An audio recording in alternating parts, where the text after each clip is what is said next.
Non veg சாப்பிடாத Sunday எல்லாம் ஒரு சண்டேவா? அஹ், என்ன பண்ண? புரட்டாசி மாசமா போச்சு.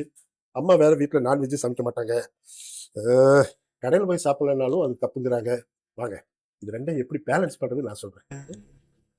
4 நான்வெஜ் ஐட்டங்க. Chicken, mutton, fish, egg. நாள் முழுக்க நாளைக்கு சாப்பிட்ற மாதிரி 4 டிஷ்ஷு. ஃபர்ஸ்ட் ஐட்டம் சைவ சிக்கன் 65. என்னடா கல்யாண வீட்டில் எதாவது லிஸ்ட் போகிற மாதிரி இருக்கா? கொடுங்க. மஷ்ரூமு, காலிஃப்ளவரு, இந்த கோபி இதை வச்சு இந்த வெஜிடேரியன் சிக்கன் 65 தயாரிக்கலாம். இதில் வந்து வைட்டமின் சி அண்டு ஃபைபர் எக்கச்சக்கமாக இருக்குது. செகண்ட் ஐட்டம் சைவ மீன் குழம்பு. என்ன ஒன்று, குழம்புல வந்து மீனுக்கு பதில் கத்திரிக்காய் மிதக்கும். கத்திரிக்காய் it's very good antioxidant. பிபியை கண்ட்ரோலா வச்சுக்கிறதுக்கு உதவி செய்யற ஒரு காய். மூணாவது ஐட்டம் சைவ மட்டன் பிரியாணி. மட்டனா? பலாச்சலம். அதான் மட்டன் பீஸ். பொட்டாசியம் நிறைய இருக்கு.